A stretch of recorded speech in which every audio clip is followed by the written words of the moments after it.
Bem-vindos mais uma vez ao canal do professor Anatólio Arce. Vamos resolver hoje a prova da SpaceX. O mês de outubro no nosso canal é um mês de resolução de questões da prova da SpaceX. Nesse ano de 2024, a prova da SpaceX ocorreu entre os dias 21 e 22 de setembro. No caso, eu estou utilizando o modelo E, tá bom? Então vou até aqui enfatizar o modelo E. O modelo E, a prova de história vai dar a questão 33 a questão 44. A questão 33 vai falar dos governos militares, do milagre econômico, e a questão 44 ela vai falar sobre o movimento social, intelectual, filosófico, etc, etc, etc, que nós vamos resolver mais à frente. Vamos primeiro na questão 33. A questão 33 ela traz algo bem interessante para nós. Eu vou aqui aumentar um pouco a resolução, certo? Que ela vai trazer o seguinte enunciado para a gente. Ó. No período dos governos militares, entre 1964 e 1985, houve um momento de acentuado desenvolvimento e espetacular expansão da economia brasileira, conhecido como milagre brasileiro ou milagre econômico. A respeito deste momento histórico, de qual momento histórico que ele está falando? Do milagre brasileiro. Esse momento histórico ele não compreende todo o regime militar, tá bom? Então o candidato ele tem que saber que ele não compreende todo o regime militar. Ele vai, pessoal, até por volta de 1973. Ele começa em 1969 e 68 por aí, quando são tomadas as medidas econômicas típicas do governo militar, medidas de choque e de intervenção na economia, certo? Foi um momento sim de grande expansão da economia brasileira, de crescimento econômico, porém foi também de aumento da desigualdade econômica e de pouca liberdade política, tá? Eu vou fazer uma inversão, eu vou resolver da E até a A, certo? A questão alternativa E vai dizer que esse momento ocorreu no governo de Ernesto Geisel, tá? Então, o milagre brasileiro, o milagre econômico, ele não ocorreu no momento no mandato do presidente Ernesto Geisel, tá bom? Ele ocorreu no mandato do presidente Médici, que vai entre 1969 e 1974, tá bom? Então, a alternativa E está equivocada, tá bom? Então, coloque aí a alternativa E como equivocada. O que eu vou fazer nessa resolução? Fazendo um adendo. Quando for a alternativa correta, eu vou grifar aqui na letra. Quando ela não for, ela for uma alternativa obviamente incorreta, eu pego e grifo aqui. Certo? Então, a alternativa D vai dizer que o modelo como um todo diferia bastante, daquele implantado por Juscelino Kubitschek entre 1956 e 1961. Toma muito cuidado porque em concursos públicos, em provas, quando tem frases ou palavras muito taxativas como diferia bastante, realmente, desconfie dessas alternativas. E o modelo econômico desse expansão, que o que foi o milagre brasileiro? Foi o governo brasileiro, em linhas gerais, obviamente, estou resumindo, ele contraiu empréstimos no estrangeiro e investiu na economia, certo? Então, na expansão da economia brasileira. E o período do Juscelino Kubitschek não diferiu muito disso, tá bom? O que foi a construção de Brasília e as grandes obras, certo? Portanto, a alternativa D está equivocada. A alternativa C vai dizer contribuir para tanto as altas taxas de juros praticadas no mercado internacional da época. Está equivocada essa alternativa, porque o governo brasileiro justamente, certo? O Estado brasileiro, no caso, por meio do seu governo, ele contraiu empréstimos estrangeiros, por quê? Porque estava fácil contrair empréstimos estrangeiros porque os juros estavam baixos, tá bom? Não porque os juros estavam altos. Portanto, a alternativa C também está equivocada. A alternativa B vai dizer que a crise do petróleo de 73 não teve impacto no referido processo.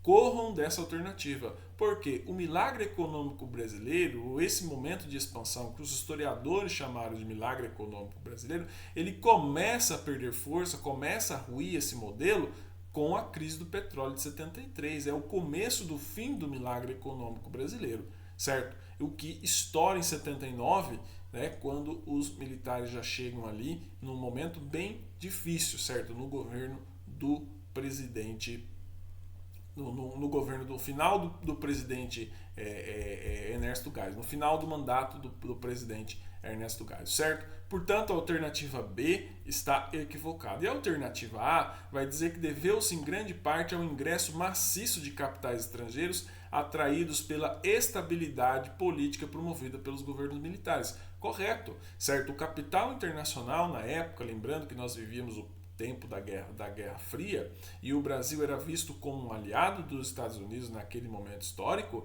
certo? E que a pacificação, entre aspas, que os militares fizeram, vencendo os movimentos a guerrilha de contestação ao regime militar, promoveu o quê? Uma certa aura de estabilidade no país, o que facilitou o quê? A abertura do país para empréstimos estrangeiros. Portanto, na questão 33, a alternativa correta é a letra A, certo? Vamos à questão 34 agora. A questão 34 vai pular lá para o período joanino, certo? Lá para o período da presença de Dom João VI no Brasil.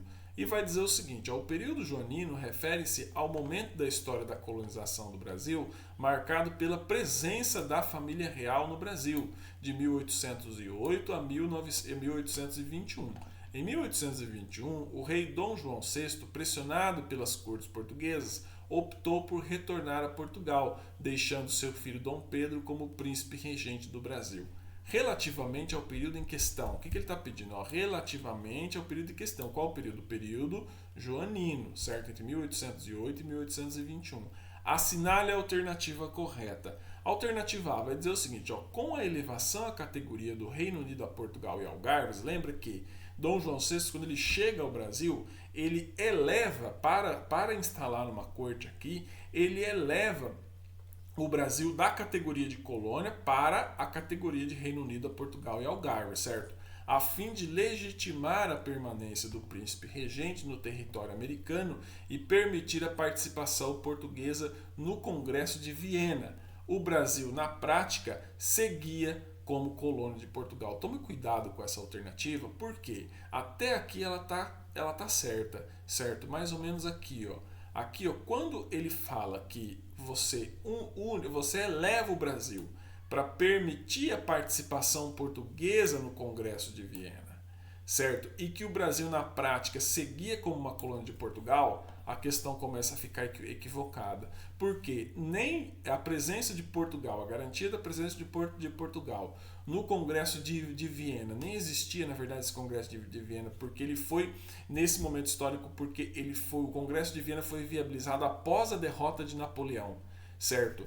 Lá primeiro em Leipzig, depois em Waterloo, certo? Só que o grande erro está aqui, coloca que o Brasil na prática seguia como uma colônia de Portugal. Depois que o Brasil foi elevado à categoria de Reino Unido a Portugal e Algarve, foi praticamente um caminho sem volta, certo? Portanto, a questão A está equivocada. A questão B vai dizer o seguinte, ó, segundo alguns historiadores, as medidas econômicas, culturais e administrativas adotadas por Dom João VI foram inócuas para o processo de emancipação política do Brasil, já adiantado e praticamente inevitável. Foi justamente, pessoal, tome cuidado com essa alternativa, essas medidas não foram inócuas, certo? Grande parte das obras que ele fez aqui, das criações que ele fez, da estrutura de um Estado que Dom João VI levou para cá, contribuiu e foi determinante para a emancipação política do Brasil.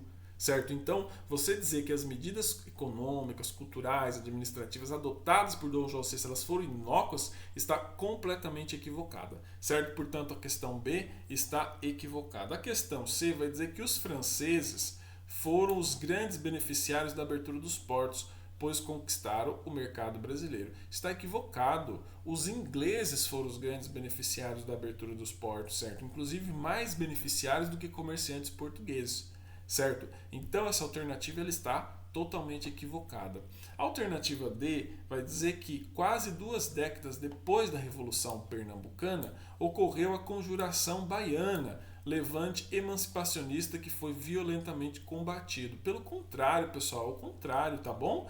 A Conjuração Baiana ocorreu 20 anos antes da Revolução Pernambucana, porque a Conjuração Baiana ocorreu ali por volta de 1898, quando não se cogitava a presença da família real no Brasil, certo? Não se cogitava por uma questão pela questão napoleônica, tá? Eu sei que muitos já defendiam a transferência da corte para cá, era um assunto meio antigo em Portugal, porém não por conta de Napoleão, essa transferência forçada. Então, quando ocorre a Conjuração Baiana, lá em 1898, essa não era uma questão. Mas a Revolução Pernambucana de 1817, que ocorreu por volta de 20 anos depois, aí sim foi uma reação de setores, certo, da elite pernambucana aos gastos excessivos da corte. Certo? Portanto, a alternativa D está equivocada. E a alternativa E, que é a correta, fala que o período relativamente ao período joanino, certo? A solução dinástica de deixar o filho como regente do Brasil não correspondia às pretensões das cortes de Lisboa, realmente não correspondia, dominadas pelos interesses da burguesia portuguesa. Não estava entre os planos da corte de Lisboa e da burguesia portuguesa deixar Dom Pedro I aqui, certo? Só que Dom João VI fez a leitura de que ele poderia perder o Brasil, certo? Se ele não deixasse alguém dele aqui, no caso, o seu filho. Posteriormente, né, eles aí já é um outro contexto, já num outro contexto que eu falo pouco tempo histórico, mas num outro contexto, em que Dom Pedro I é chamado pelas cortes de Portugal para retornar a Portugal, ele recusa. Aí é considerado já o processo de independência, certo? Portanto, na questão 34, a alternativa correta é a letra E. Na questão 35, vamos seguir em frente.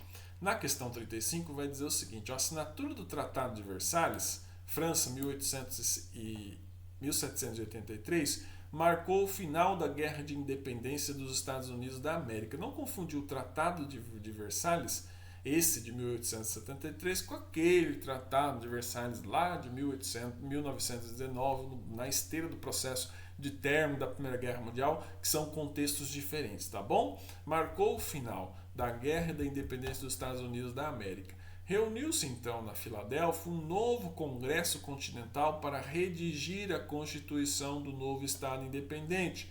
Qual era esse Estado independente? Estados Unidos da América. Ocasião em que duas facções oponentes, certo? Duas facções oponentes, os centralistas e os federalistas, né, apresentaram propostas. Com relação a esse momento histórico e seus desdobramentos, analise as assertivas abaixo. Vamos analisar a assertiva 1. Tá? Eu já adiantei, né? Eram os federalistas e os republicanos, certo? A alternativa 1 vai dizer o seguinte: os federalistas acreditavam na necessidade de um poder central forte para garantir a união permanente dos estados. Está equivocado, tá bom? Os federalistas não defendiam isso. Os federalistas defendiam o contrário, tá? Eles defendiam a instauração de um poder central fraco e a concessão de grande autonomia aos estados.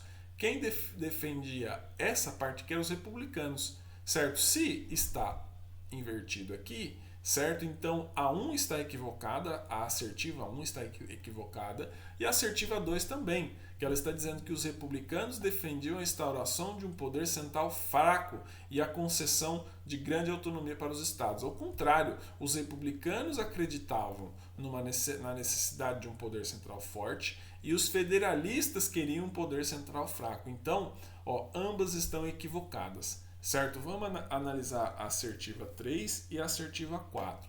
A assertiva 3 vai dizer que as tendências conflitantes foram combinadas, adotando-se uma república federativa, dotada de um poder central forte e atribuindo relativa autonomia aos Estados-membros. Correto? Certo? Por conta dessa divergência entre republicanos centralistas e federalistas que defendiam um poder central fraco, certo? O que eles optaram? Optaram pelo meio termo, para não ocorrer uma briga. Um lado fez uma concessão e o outro fez uma concessão também. Por isso que eles adotaram que uma república federativa, que ficou conhecida e consagrada como uma confederação de estados, certo? Então, dotou de um poder central forte, certo? Porque naquele momento, se não tivesse um poder central forte na figura do George Washington, certo? Seria muito difícil manter a autonomia da República. Porém, eles deram autonomia aos seus Estados-membros, como é muito nos Estados Unidos hoje. Você tem leis federais, mas tem um poder local muito forte, certo? Portanto, a alternativa 3 está correta, tá bom? Eu anotei aqui. A alternativa 4 vai dizer que o exemplo dos Estados Unidos em seu regime republicano ganhou seguidores na Europa, especialmente na França, então às vésperas da Revolução de 1789. Correto. Certo? A adoção desse regime republicano ganhou seguidores na Europa, na França. A França estava convulsionada nesse momento histórico, era uma França pré-revolucionária, mas é óbvio que a República Francesa instaurada na esteira do processo da Revolução Francesa foi diferente da República instalada nos Estados Unidos, então não vamos confundir. Tá? Ela foi um outro processo, porém tinha seguidores e admiradores dessa República Norte-Americana na Europa, inclusive muitos daqueles que apoiaram a Revolução Francesa, certo? Portanto, na alternativa, na questão 35, as assertivas 3 e 4. Se é as assertivas 3 e 4, é a letra D que fala assertiva 3 e 4. Sendo assim, na questão 35, a alternativa correta é a letra D. Vamos agora à questão 36. Essa questão 36, pessoal, tomem cuidado com ela, leiam com atenção, porque ela tem algumas pegadinhas, certo? Ela tem uma pegadinha bem marota aqui. Vamos lá. Questão 36. Vamos ler com calma, vamos ler o enunciado primeiro. Às vésperas da Revolução Francesa, o rei Luís XVI convocou a Assembleia dos Estados Gerais para apontar uma solução para a crise política e econômica que se abateu sobre a França na década de 1780. Houve então a eleição de deputados representando os 3 estados ou ordens existentes na sociedade francesa da época: nobreza, clero e população em geral. Então, nota-se, tendo em vista da crise econômica que vivia, uma crise política que se instaurou nas décadas de 1770 e 1780, certo? Ali naquele período histórico pré-revolucionário em que a França estava numa situação econômica muito difícil, tinha perdido uma guerra para a Inglaterra algumas décadas antes, lá, certo? No final da década de 1760, apoiou os Estados Unidos, certo? No seu processo de independência, o que colocou a situação financeira da França em maus lençóis, certo? Então o rei Luís XVI ele se viu obrigado a convocar os Estados Gerais, uma Assembleia dos Estados Gerais, e a configuração social da época da França naquele momento histórico era por meio de ordens existentes, certo? Estratos existentes na sociedade, que era a nobreza, o clero e a população lá embaixo. O que isso gerou, pessoal? Uma série de impasses e conflitos entre os eleitos, e entre esses e o rei levaram à proclamação de uma Assembleia Nacional Constituinte pelo terceiro estado. Então, por conta do impasse, o terceiro estado, que era o estado que se sentia injustiçado e que era em maior número, certo? Ele convocou uma Assembleia Nacional Constituinte. Então, qual era o impasse ali? O clero e a nobreza queriam se juntar para fazer frente ao terceiro estado. Então, eles queriam uma votação por estado, certo? Na Assembleia Geral. E o terceiro estado, que era composto pela burguesia, pelo povo, pelos trabalhadores, mas comandado pela burguesia, se sentia injustiçado porque ele queria também ter acesso ao poder político. Então, vamos lá. Em relação a isso, assinale a alternativa correta. A alternativa A vai dizer o seguinte: na Assembleia dos Estados Gerais foi aceita e instituída a mudança do sistema tradicional de voto. Um voto por estado, um voto individual por representante eleito. Tomem cuidado e não confunda, tá? Essa mudança de sistema ela ocorreu na Assembleia Nacional Constituinte que instaurou a República. Aí sim ocorreu a extinção da distinção por ordem existente. Mas na Assembleia dos Estados Gerais não foi aceita essa mudança, certo? Então essa mudança ela veio depois. Então a Assembleia dos Estados Gerais é uma coisa, a Assembleia Nacional Constituinte é outra, por mais que as duas, tanto a Assembleia dos Estados Gerais quanto a Assembleia Nacional Constituinte, são parte do mesmo processo. Certo? Portanto, a alternativa A está equivocada. A alternativa B, que é a correta, certo? Diz que a Assembleia Constituinte viu-se forçada a tomar atitudes para acalmar os ânimos dos revolucionários, certo? Que agiram com violência no país, episódios que ficaram conhecidos como o grande medo, certo? Então, a Assembleia Constituinte, ela também, certo, procurou tomar medidas para acalmar os ânimos dos revolucionários. Não vamos esquecer que alguns anos antes, certo, ali, alguns anos antes, não, alguns meses antes, houve a queda da Bastilha, certo? Então a Bastilha caiu, o povo ele se revoltou contra o rei, então a Assembleia Constituinte ela acalmou os ânimos, certo? Portanto, a alternativa B está correta, tá bom? A alternativa B é a correta. Mas o que acaba com essa, bom, o que atrapalha essa questão, melhor dizendo? As pegadinhas. Então tem uma pegadinha aqui na alternativa A para confundir o candidato, e na alternativa C vai dizer que a convocação da Assembleia dos Estados Gerais ocorreu regularmente ao longo dos reinados anteriores. Aqui que está equivocado. A Assembleia dos Estados Gerais era uma exceção e o rei apenas convocou por conta da crise política e econômica que se abateu na França na década de 1780. Então ela não ocorreu regularmente nos reinos anteriores. Então a alternativa C está equivocada. A alternativa D, que ela parece estar certa, mas ela tem uma pegadinha bem aqui, ó, que ela vai dizer o seguinte, ela vai falar sobre o juramento do jogo de Pella. O episódio ocorrido por ocasião da instalação da Assembleia dos Estados Gerais entrou para a história como o juramento do jogo de Pella, feito pelos representantes dos 3 estados. Então aí que está a pegadinha. Realmente houve esse juramento, mas não foram os 3 estados que juraram, que aceitaram esse juramento. Somente o 3º estado aceitou o juramento do jogo de Pella, que foi ocorrido ali, esse juramento ocorreu em 20 de junho de 1789, ou seja, alguns dias antes, algumas semanas antes, certo, da tomada da Bastilha. Então, nessa Assembleia dos Estados Gerais, os 3 estados compuseram, mas somente o 3º estado fez esse juramento do jogo de Pella. Porque esse juramento do jogo de Pella, ele era algo do 3º estado, em que visava ou acalmar os ânimos e igualar as coisas. Portanto, na questão D, na questão 36, a alternativa D está equivocada, certo? Vamos à questão E agora. O Papa aceitou as determinações da Assembleia Constituinte, deixando os sacerdotes 2 opções: sair da França ou lutar contra os revolucionários. Está equivocado, tá? O Papa, a Santa Sé, sempre foi contrário, certo, às denominações da Revolução Francesa, porque a Igreja compunha o quê? O clero.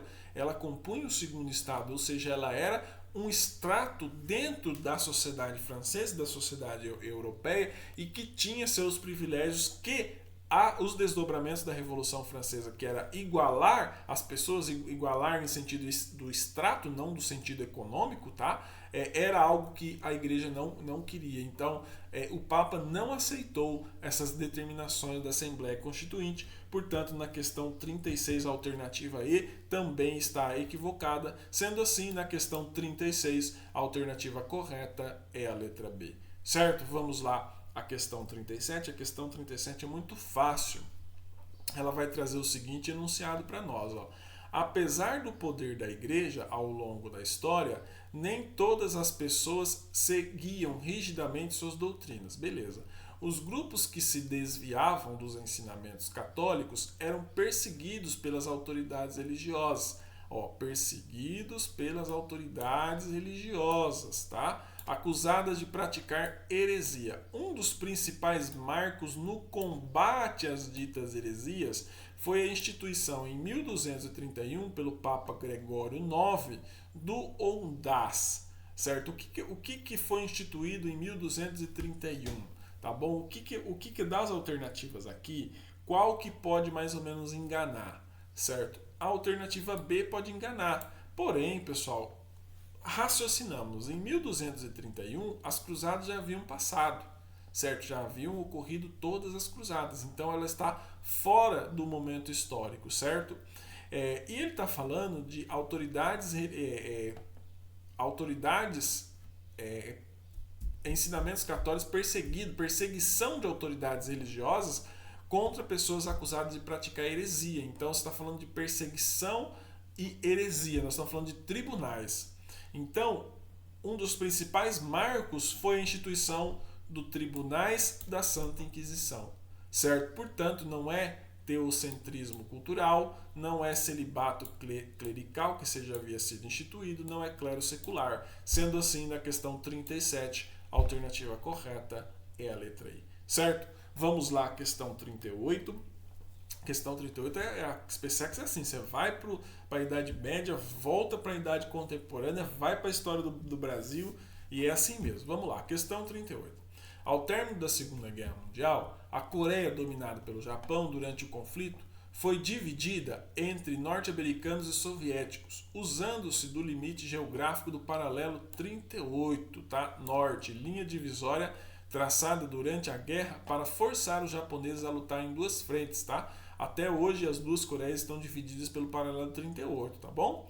No contexto da Guerra Fria, sobretudo pelas divergências político-ideológicas entre as duas potências hegemônicas, a região tornou-se palco de sucessivos conflitos, com destaque a Guerra da Coreia entre 1950 e 1953. Essa Guerra da Coreia durou, se você for comparar com a guerra com a primeira e com a Segunda Guerra Mundial, sobretudo com a Segunda Guerra Mundial, que durou cerca de 6 anos, a Guerra da Coreia foi curta, durou metade, só que ela foi muito mortífera, tá bom? Ela durou praticamente 3 anos. E ela vai dizer o seguinte, a letra A vai dizer que a vitória dos comunistas na China em 1949, liderados por Mao Tse-tung, serviu de motivação para os coreanos do norte invadirem o sul com vistas à unificação territorial da Coreia. Alternativa correta. Tá? Então, a vitória dos comunistas na China incentivou os norte-coreanos que já gravitavam na órbita soviética a visar a unificação da Coreia, tomando a Coreia do Sul, certo? Então a Guerra da Coreia começou por conta de uma invasão, as tensões já estavam grandes, tá? Mas o norte ele invade o sul, a alternativa A está correta. Porém, pessoal, nós precisamos eliminar as demais alternativas que têm pegadinha, certo? E a alternativa B vai dizer o seguinte. Por quê, pessoal? Só um adendo. Eu preciso dizer, não apenas dizer para vocês qual é a alternativa correta. Eu preciso dizer a vocês por que as demais estão incorretas, porque as outras não estão corretas, certo? Nós temos muito mais alternativas incorretas aqui do que corretas. Então vamos lá, alternativa B. A alternativa B vai dizer que, a exemplo da Segunda Guerra Mundial, o Brasil enviou tropas para lutar ao lado dos norte-americanos. Essa alternativa está equivocada, tá bom, pessoal? Por quê? O Brasil enviou tropas realmente para lutar ao lado dos norte-americanos na Segunda Guerra Mundial, porém o Brasil não enviou tropas para lutar ao lado da Coreia do Sul. Foi solicitado até, tem no livro ali, História da Política Externa do Brasil, do Amado Servo, fala, e do Clodoaldo Bueno, que houve uma solicitação dos norte-americanos ao então presidente Vargas, lembrando que era o Vargas, nesse período histórico, era o Vargas, de 51 a 53. A guerra começou, não estava o Vargas ainda, mas ele governou de 51 a 54, quando ocorre o suicídio, 26 de agosto de 54, se não me engano. Eu sei que é agosto de 54 que ocorre o suicídio do Vargas. Mas enfim, essa é uma outra questão. O Brasil ele recusou, tá, enviar tropas. O momento histórico era diferente. O Vargas fazia uma leitura bem abrangente, né, da geopolítica mundial. Ele tinha uma política externa bem calcada na geopolítica. Isso daí mostrou-se ao longo do tempo, não é nenhuma apologia a ele enquanto governante, tá? Então a alternativa B está equivocada. A alternativa C vai dizer que os governos da China e da União Soviética apoiaram os sul-coreanos. Aqui que está o erro, pessoal, ó, tá? Deixando evidente a bipolarização na região. Os governos da China e da União Soviética apoiavam os norte-coreanos, tá bom? Que era o país que adotou, que era parte da Península Coreana que adotou o modo de produção comunista, certo? Portanto, a alternativa C está equivocada. A alternativa D vai dizer que, apesar de ter se prolongado por 3 anos, o número de baixas no conflito não foi muito elevado. Equivocado, tá? O número de baixas do conflito foi bem elevado, morreu muita gente, certo? Portanto, a alternativa D está equivocada. E a alternativa E vai dizer, no contexto da nascente Guerra Fria, foi a primeira guerra por procuração, isto é, sem envolvimento de tropas dos Estados Unidos e da China. Errado, houve envolvimento sim de tropas dos Estados Unidos, de tropas da China que apoiou, que foram encorajados por conta da vitória de Mao Tse-tung lá na China em 1949. Então essa alternativa ela está equivocada. Sendo assim, na questão 38, a alternativa correta é a letra A. certo? Vamos à questão 39, vamos lá? Questão 39 ela é muito fácil. Quando você lê o enunciado, você já percebe qual é a alternativa correta, tá? A 39 vai dizer que a integração da América no contexto europeu deu-se por meio do colonialismo mercantilista. Ele está falando das expansões marítimas, tá bom? Em que várias cortes europeias partiram para a montagem e exploração de impérios coloniais.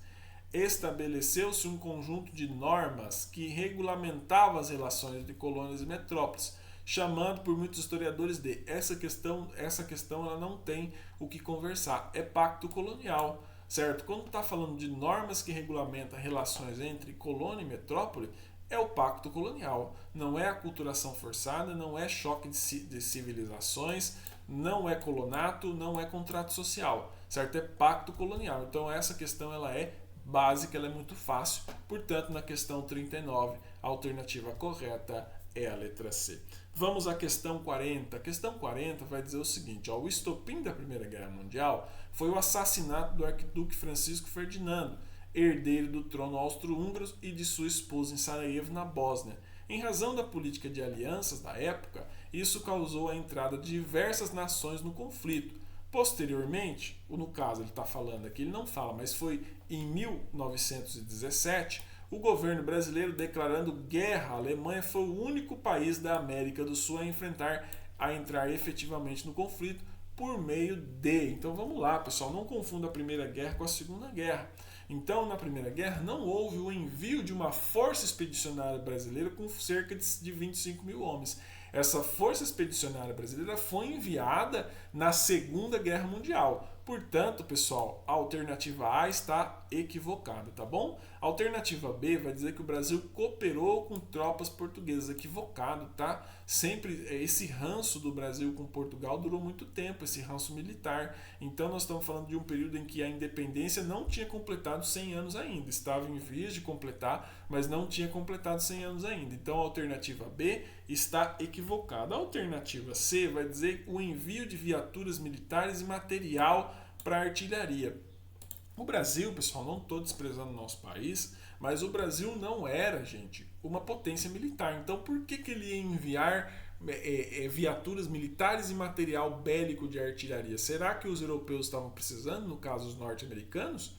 Não, né, pessoal? Então a alternativa C está equivocada. A alternativa D vai dizer autorização para o uso de solo brasileiro para a construção de bases militares norte-americanas em apoio às operações aeronavais. Pessoal, é um fato que na Primeira Guerra Mundial houve a introdução do avião, certo? Do avião sendo usado para fins militares, é óbvio, porém, a Primeira Guerra Mundial ela foi uma guerra de posição, certo? De trincheira, ela ocorreu muito no solo europeu, ela foi uma guerra mundial, mas ela foi muito mais europeia do que a Segunda Guerra Mundial. Então, não havia uma necessidade de autorização que usasse o solo brasileiro como base militar norte-americana. Portanto, essa alternativa está equivocada.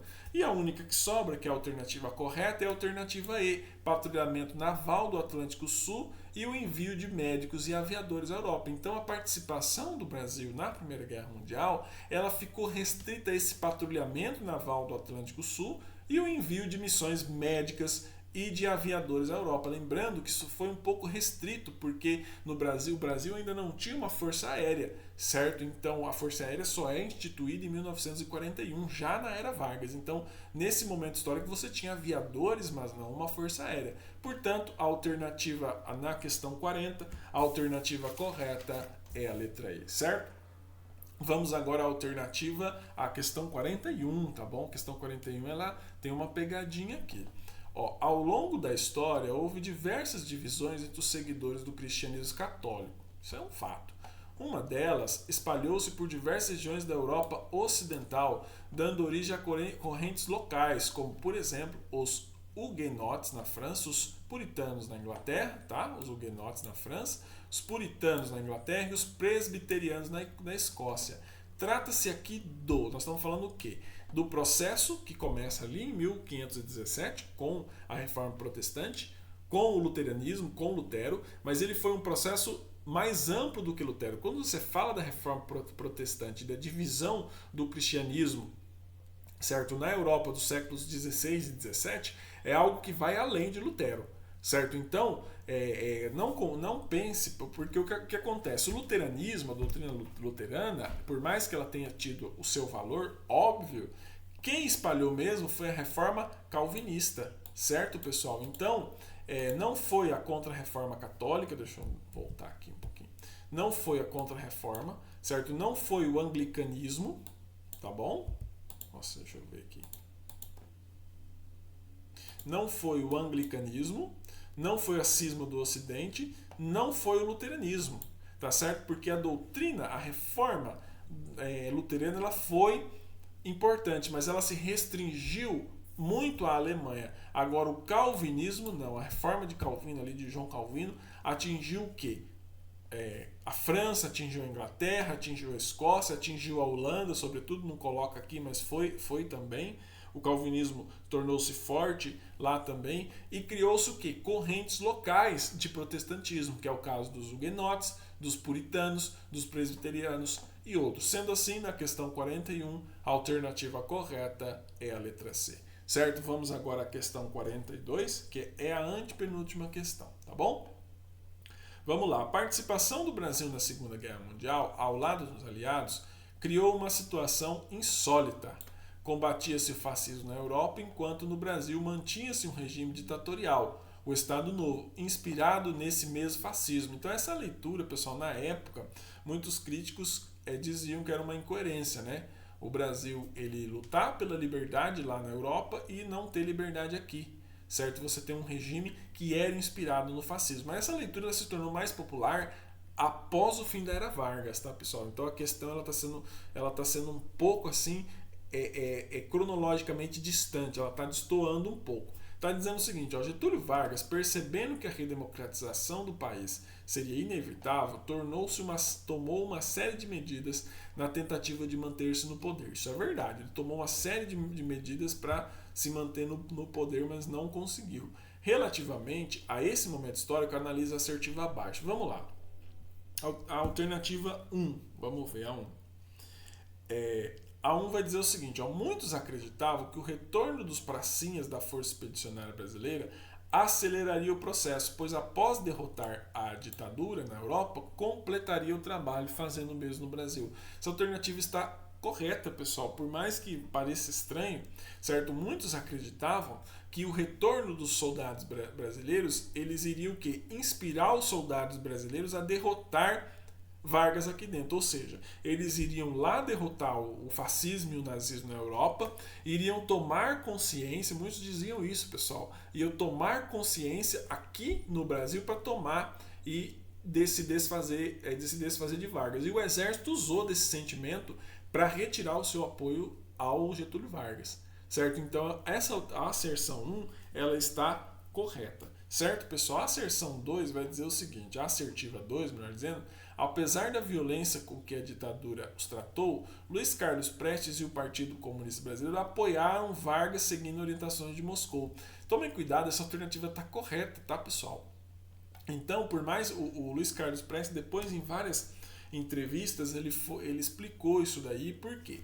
O Luiz Carlos Prestes, ele era um tenentista, né? Veio do movimento tenentista, membro do Partido Comunista, seguia as orientações de Moscou. Ele tinha uma rusga com Vargas porque Vargas prendeu a mulher dele e enviou a Olga Benário para os nazistas, certo? Era uma militante comunista também, a Olga Benário, uma alemã militante comunista. O Vargas levou autoridades brasileiras, entregaram ela para os nazistas. Então, muita gente achou o quê? Que o Luiz Carlos Prestes cometeu um erro de apoiar o Vargas, mas na verdade ele dizia que ele colocou essa raiva dele, ou essa crítica que ele tinha ao Vargas, essa mágoa que ele tinha do Vargas, em segundo plano, em nome do quê? De combater um inimigo maior. Então, apoiaram sim Luiz Carlos Prestes e o Partido Comunista, apoiou Vargas, certo? Por quê? Porque naquele momento histórico, Moscou estava aliado dos Estados Unidos no combate ao nazismo. Foi um momento crucial na história da humanidade para se combater o nazismo. Portanto, a alternativa 2 está correta. A alternativa 3 vai dizer o seguinte, ó, na campanha eleitoral para as eleições presidenciais de 1945, Vargas fazia um jogo político ambíguo.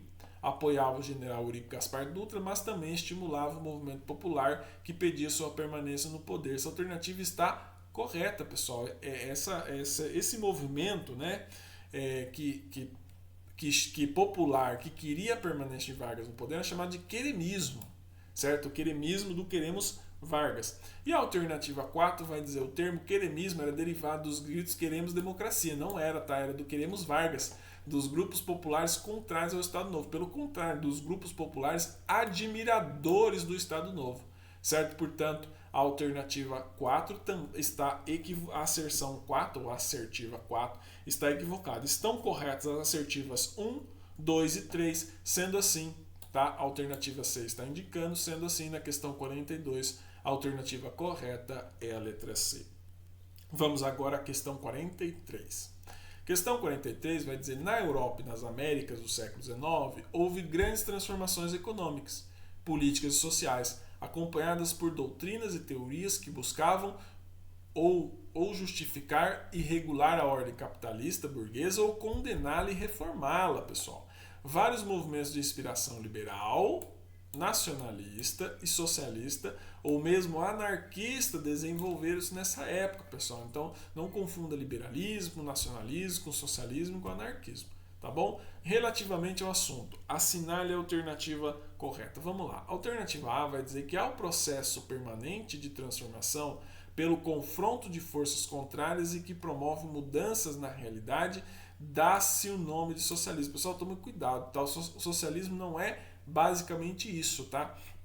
Ele não é um processo permanente de transformação e de confronto das forças contrárias que promove a mudança da realidade. Ele está falando do socialismo real, tá? Então, o socialismo real ele não se mostrou assim. Isso aqui é muito mais típico de uma democracia, tá bom? Permanente, transformação, confronto de contrários, etc, etc. Então, a alternativa A está equivocada. A alternativa B, que ela é a correta, vai dizer a criação de uma sociedade igualitária, a abolição da propriedade privada e o instituto da propriedade coletiva são ideias presentes tanto no socialismo quanto no anarquismo. Essa alternativa ela está correta, tá, pessoal? Embora há controvérsias no tocante de você igualar o socialismo com o anarquismo. Então, essa alternativa ela está um pouco problemática porque socialismo não é a mesma coisa que anarquismo e a questão ela está igualando. Mas ela é correta, ela está correta no gabarito e ela está mais correta porque todas as outras estão equivocadas. Eu vou mostrar o quê? Eu vou mostrar por quê. A alternativa C vai dizer que a luta de classes como motor da história humana é um conceito característico do liberalismo. Não é. É um conceito característico da linha teórica chamada marxismo. Certo? Então a alternativa C está equivocada. A alternativa D vai dizer que os ideais nacionalistas acabaram por retardar os movimentos pela unificação da Itália e da Alemanha. Ao contrário, eles aceleraram o processo de unificação da Itália e da Alemanha. O processo de unificação da Itália e da Alemanha foram processos nacionalistas, em que havia um sentimento de nacionalismo exacerbado que insuflou esses movimentos. Certo? Portanto, a alternativa D está totalmente equivocada. E a alternativa E vai dizer Karl Marx e Friedrich Engels foram os principais teóricos do socialismo utópico. O contrário, pessoal. O Marx e o Engels eles foram teóricos do socialismo científico, certo? Eles diziam que o socialismo que eles estavam falando era científico, tá bom? Então não é socialismo utópico, pelo contrário, Marx e Engels criticavam o socialismo utópico, a ingenuidade do socialismo utópico e diziam que o socialismo dito verdadeiro, entre aspas, era o socialismo científico, certo? Portanto, na questão 43, a alternativa mais correta é a alternativa B, por mais que há controvérsias em você igualar o socialismo e o anarquismo, certo? Portanto, questão 43, a alternativa correta é a letra B. Vamos agora à questão 44. A questão 44 é muito fácil. Ela vai dizer o seguinte, ó, ao movimento social, intelectual e filosófico que se desenvolveu principalmente na França e na Inglaterra entre os séculos 17 e 18, em que diferentes pensadores formularam teorias defendendo a liberdade de expressão e igualdade jurídica entre pessoas, a tolerância religiosa e o liberalismo político e econômico, com base na divisão de poderes e governos representativos. Pessoal, qual é a doutrina que se fala? O movimento que se fala que defendia liberdade de expressão, igualdade jurídica, tolerância religiosa, liberalismo político e econômico e divisão de três poderes, era o movimento iluminista. Certo? Então não tem o que você questionar aqui. O Renascimento é algo anterior a esse período, o mercantilismo ilustrado, isso nunca existiu. O despotismo esclarecido, ele é, de certa forma, uma reação ao iluminismo, ou seja, ele pega alguns ideais do iluminismo para manter a monarquia absolutista. Foi uma forma de monarquia absolutista, uma variante das monarquias absolutistas para conter o avanço do iluminismo, certo? Não foi empirismo, nós estamos falando de John Locke, empirismo é outra coisa, é o iluminismo, também conhecido como ilustração ou esclarecimento, sendo assim, na questão 44, a alternativa correta é a letra D. Muito obrigado para você que chegou até o final do vídeo. Curta, compartilhe, se inscreva no nosso canal, certo? Seguir, boa sorte com os estudos, boa sorte para quem foi aprovado e sorte nas próximas provas para quem não foi aprovado, mas tenho certeza absoluta que será aprovado na prova da Escola Preparatória de Cadete do Exército. Certo? Até mais, pessoal!